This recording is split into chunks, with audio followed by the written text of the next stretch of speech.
be TSM versus Unrestricted, and kind of a grudge match because Unrestricted actually beat out Team Sulamit in the Premier League games, and so I'm curious to see how well TSM does to come back from that. Now this is only a best of one, so any small mistakes could put it in the favor of the other team, and let's see how it works out. What do you think as far as the stronger team? I feel like Team Sulamit has a pretty good setup. We've got the Nunu counter jungle versus the Amumu, and that's going to be pretty tough for him to deal with. Well,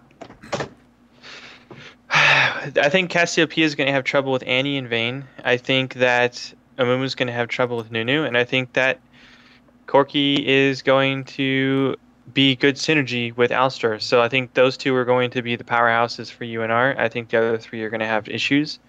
And on TSM, I think they're looking to have basically advantages in all three lanes.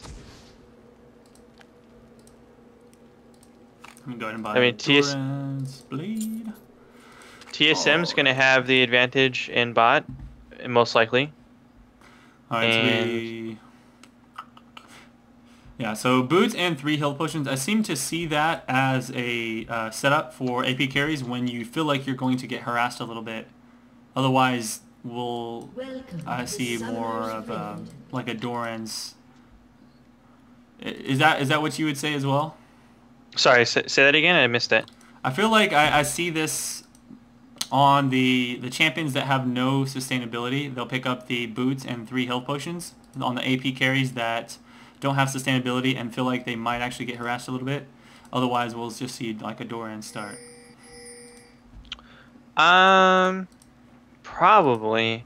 It's hard to say. I'm curious. I'm watching UnR here, and I actually got killed by this strategy yesterday.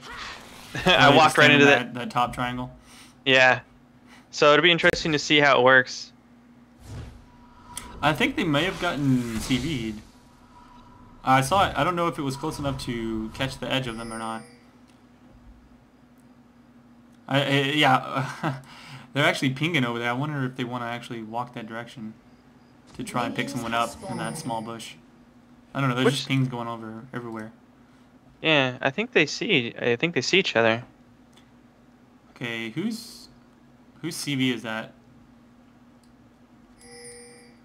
If you notice, look where that ward placement is for Unrestricted. They put a ward at the standard area that you would ward later in the game by the Wraiths on their own. Yeah. That is interesting. I don't get... Uh-oh, there could be a level 1 fight here. They pulled off just in time. So yeah, they had the ward there. Obviously, they saw it coming. They decided to move out. Man, there's wards all over the place. Look at this. Put another ward right here. They really want to take this from the Mumu. They want to shut his jungle down and make it impossible for him to have a strong early game. And sorry, I'm talking about Nunu. Yeah. We gotcha. The so I think was that ward there to stop the Nunu counter jungle on the race in the one you were talking about earlier. Yeah, that's a counter jungle. That's a counter jungle ward. Well, another thing that's interesting is the Mumu's going to go ahead and pick up his race first too, which is I think we were talking about this like maybe last time we casted together. That's one of the ways you counter Nunu is you just pick up those race and maybe your golems first. Mm-hmm. Yeah, I think that's pretty much the best way to stop yourself from getting counter jungled is just kill the jungle before you can do it, because he's not going to come up and steal your blue before you can deal with it. That takes a little bit to take out, and that's a lot more dangerous for him to do that. I want to know who wins this middle lane. I'm going to keep my eye on the middle lane. This is going to be interesting with the Annie versus well, Cassiopeia does outrange Annie with his poison ability. There's already 2 health pots being used. I don't know if the numbers are updated, but yeah, it looks like they're both at 1 health potion. Do you see the same? Yeah, I doubt they used 2. I really think they only used 1, but I think it's just a bug vision. Well, one of the things to note is we were talking about those wards.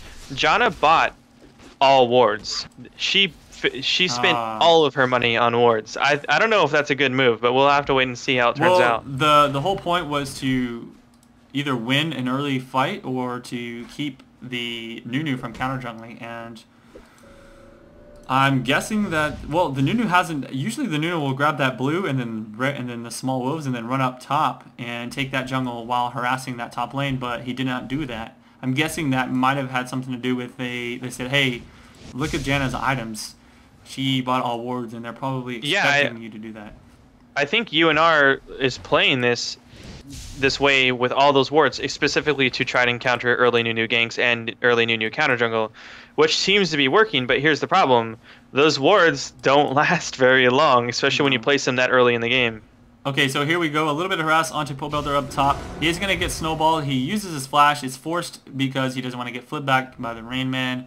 Now he's going to be able to basically have an advantage in the lane just because of the fact that Pobelter has no flash. And Pobelter doesn't have vision of Nunu, so he has no idea if he's going to come back or if he's going to go mid. So there's the seed. You actually see that now. You know what's hilarious though is Odd One saw that Janna bought all of those wards, and he bought an Oracle like immediately. That's his first item. Oh wow, so, you're right. Yeah. So he's just gonna play it safe and go kill all the wards. That's hilarious. Like you try and counter jungle, or you try and counter ward me, and I'll just kill them and get some money from it. Sounds good to me. I like that. I like that the Rainman picked up a regrowth pendant against Alistar. That's not what you would normally see. Usually you see the mana crystal so they can build the quick catalyst. But that's going to basically counter out the harass that Alistar would be doing to him. I think that's what we saw last game as well. Is that the Singed? Yeah, the Singed did that against Nidalee. To help him with the Nidalee harass. Yeah, a lot of times, sometimes you actually see them pick up Doran's shield, which seems abnormal, but it works too. But I think he's going to go for gold per 5, that's why. The gold per 5 is just so good. Exactly, yeah, he'll pick up that Philosopher's Stone for sure. Well, the Singed buying the Doran shield, though, that was kind of before gold per 5 became popular, so they probably don't... I haven't seen them do that since gold per 5 became popular. I've seen them always go like early Philo if they go gold per 5. Looks like Reginald is just not going to hit level 6 before Sidco. Sidco is pushing this lane a little bit. Reginald has his stun. He's ready for it. Well, he just used it, but he'll have it ready as soon anyways. Down bottom, take a look at the CS spot. You'll like that. So we've got 46 for Vayne. They're doing a really good job of zoning out Corki. Holy crap, he's having a hard time. And that's just how strong Vayne is, you know, pre-nerf. This is the original patch that she was released. The Amumu's doing a really good job jungler though. He's got pretty much all of his jungle done, and he's actually beating the Nunu. He's level 5 compared to Nunu's level 4. Yep. So they played that really well by picking up those Wraiths first to counter out his Wraith counter, which the other one didn't even head that way. I think he just kind of knew. He was like, hey, I cannot do anything. Yeah, and well, I think the ward buying like that John did might have worked. I really didn't think it would work, but it almost seems like the mental game of her doing that worked. It was more of a mental game than it actually working. I don't know if that makes sense, but he just assumed like, I'm shut down, screw it, I'm just jungling.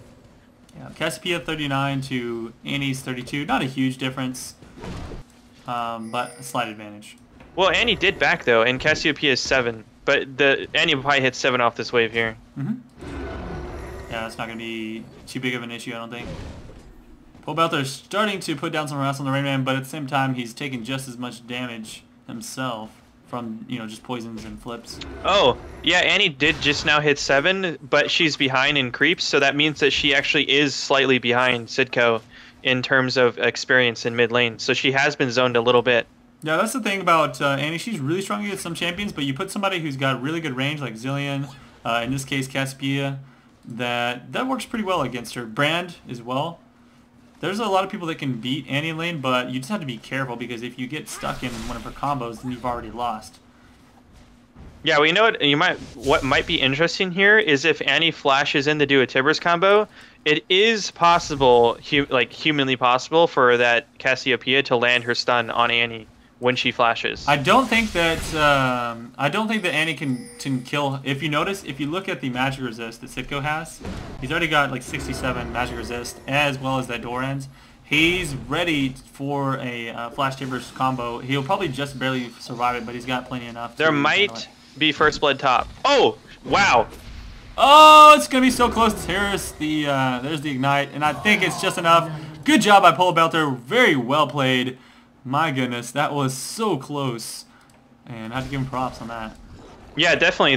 The Singed actually tossed him into his turret range, and he immediately headbutted out of range. He did take one hit, but it was so close. Yeah, that was intense. I had to give him. Oh man, that was really nice.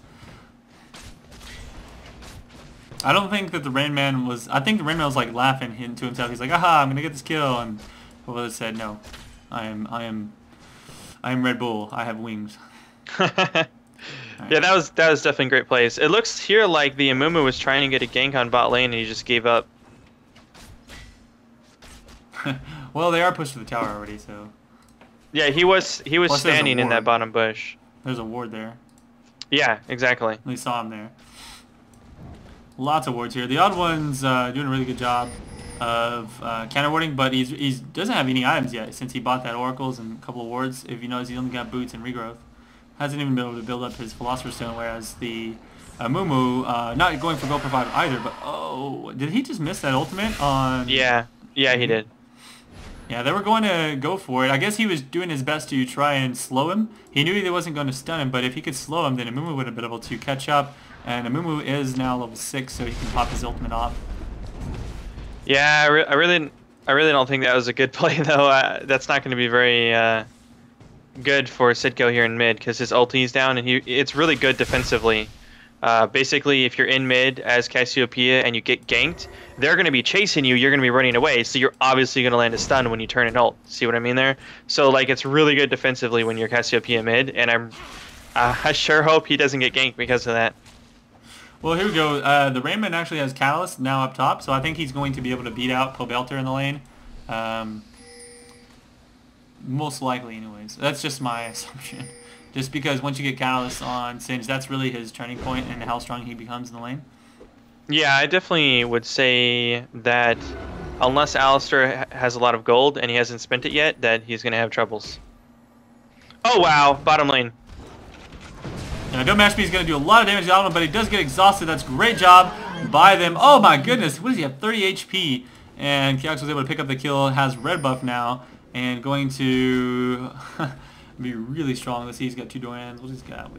Yeah, Chowk's doing a great job there of catching the Corki out of position, pushing that turret, and landing the stun into the bottom wall. Well, Rayman going to get grabbed by the ultimate from the Amumu, and now he's going to just barely get out of there with last bit of HP. Oh, that ultimate on the Rayman. I thought he was going to die for sure, but the ultimate just was too much regen with the regrowth. And I don't know, maybe even had some catalyst regrowth in there. He was going left in health so fast. It looked like the Ignite just wasn't moving his HP. Yeah, that was an amazing escape by the Rain Man there. Like, you know, talk about getting out by the skin of your teeth, you know? Alright, so the Rain Man's going to just teleport right back in. He's already back in here. Going to go for the gank on the Pole Belter. He gets slowed with that. I think he may have a flash. Oh, this is bad. Oh, but it still throws him back. And his... Ooh, this is going to be really close. I'm pretty sure Pole Belter will die. The Rainman can... That was a great ult by Nunu. Oh, no! That was an awesome job by Sitko coming in there, stunning just in the perfect time. But now Sitko's in trouble. I don't think it's going to be that big of a deal. Oh, Annie. Nice job. Yeah, so I have to give props to everyone on this team here. They're all watching out for each other. However, in the end, Annie did pick up the kill. That's too bad. Yeah, that was pretty good by Sitko there coming in. I think one of the problems there was... you know, call me crazy here, but oh, they're down. Never mind. You see those 2 golems that are above where Alistar died? They were down when he died, unfortunately. But if those were up, he could have used those to escape. I thought that's what he was going to do for a second there with the way they were walking. That's true. It didn't happen though. And the dragon is going to go to Team Solamid, no problem. And from this point out, I think they will have control of that dragon, being that the other one's got the timer set up on. I'm sure you can look in your chat and he's going to call it out. Yeah, 1930. There you go. And right now there is a war down here. I don't know how much longer. Yeah, it's got about 80 seconds left actually. So they know that Unrestricted is there. They're not going to be zoned by it. And so one of the things to note here is take a look at the CS charts again and look at Chaux. Like, that is just absolutely amazing. Yeah, Chaux, like I said, I knew that he was going to play Vayne just because he plays her after the nerfs and everything and does really well. And I had no doubt that he was going to win this lane against Corky as a Vayne for sure. Yeah, I'm a little curious to see how the next dragon spawn goes, because I think we're going to kind of see a slow game until the next dragon, to be honest. Probably. Both teams are going to play it safe. Up until that point, anyways, they're being fairly aggressive on each other. We didn't see a lot of kills come out of it, but a lot of close escapes. Well, I think one of the problems is Alistar and Rainman are kind of getting a stalemate here, and they're just going to be farming back and forth. Battle of the can't dies. Yeah, because Alistar will just heal up the poison damage, and Singe will just regen back the headbutt damage. Singe wants to kill off the creeps and then run past the tower, but Alistar is able to sit there and tank them creeps and just destroy them down in an AoE. I think that a lot of people let that happen. Like, what Singe will try and do is push all the way to the tower, and if you let that happen, if you let the creeps go all the way to the tower, and then he's just going to run past and kill the rest of the creeps, and that's going to slowly whittle down your tower. What you need to do is try and keep the creeps right off of the tower so that he can't safely do that. That's the way to kind of counter that if that's happening to you. Looks like some major damage going on bot tower here with Vayne being MIA. Yeah, I mean, Soraka can't do much. Vayne is right back, but he is going to lose a lot of HP onto that tower. See, she's going to go for... So this time, especially going to go for the more tanky Soraka build. And that what we're going to see is later game, that's going to become an issue if she doesn't pick up some AP. She's not going to be able to contribute at all to the team other than just the passive magic resist.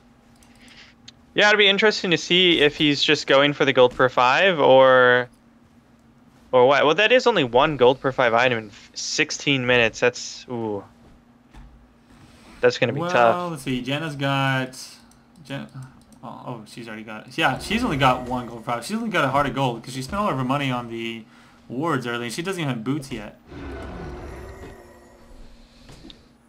Yeah, this is going to be pretty interesting to keep note on these two support. I mean, I would have to give Janna the advantage as a support if you have no items. Like, right, with no items, Janna's better. Soraka really does need items later in the game, I believe, to be useful. She's not like that great. I mean, I'd rather have a Tarek with no items than a Soraka with no items, like by far. And look at this Lapaka. He's just waiting for someone to make a mistake here. I wish he can see Special because he would be able to jump in and... Well, I don't know if he'd be able to make anything happen, actually, because Chaos is so strong right now. He's already got a Bloodthirster built up with 20 ticks on it. Wow. Whereas Corky is still out of Sheen. Yeah, that is going to hurt. Oh my gosh, I didn't realize he had that already. I mean, even if he didn't have it, it's going to hurt because this is pre-nerf, so she's got big damage on her E, big damage on her Q. I mean, everything. Oh, there we go. She's going to go ahead and... Oh, wow. Look at the damage. She almost insta-give, Jenna. She does. She basically insta-gives. She does 2 auto attacks and an E, and it killed her. Reginald picks up a kill on Lapaka after that with a nice Tibbers stun. And my goodness, TSM is so... very strong right now. I think they did a great job this game. I don't know if Unrestricted is going to be able to win this with the advantage that the Vayne has right now in comparison to... Yeah, I just want to point out, I don't know how this happened. Janna is level 4. That's why he got literally 2 shot there. Wait, what? The 3rd shot killed him, but Janna's only level 4. What the heck? Was he, like, disconnected or something? No? I don't get it. No, he was here. I think he's just roaming around placing those wards instead of getting experience in lane. I think that's really going to cost him the game. Team. Like, well, I honestly don't understand the point of that. Like, you didn't even give Don't Mash Me a huge advantage. Like, he's only level 11. Kiox is 10.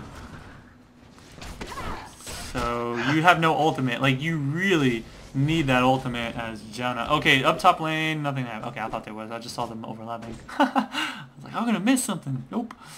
Big fat well, yeah, but running around in circles around each other.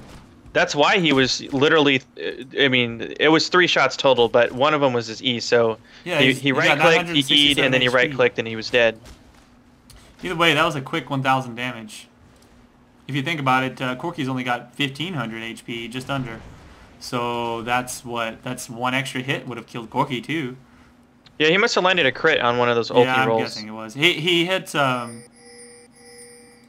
he like ran in with his ultimate, and he rolled in and auto attack plus E'd. So I saw 2 bullets hit him at the same time, and that's what knocked him over the wall. And then they CV'd and he auto attacked one more time. Yep. Looks like TSM's saying, someone get that mid creeps with the right click there on that mid tower. Red buff on Chowix. Oh, Chowix is going back to buy. I think he's going to finish off those boots and maybe pick up another large DPS. I wonder. Well, he'll go for Negatron Cloak, apparently. That's weird. I was expecting the Zeal, but I guess he's going to do his best to counter out the damage from Sidco and Alistar. Well, I mean, Alistar, Sidco, Mumu. Remember we were talking about that their whole team is pretty much magic damage. Magic damage. Yeah, that makes sense. So, but generally, I've seen him go for just a quick Zeal.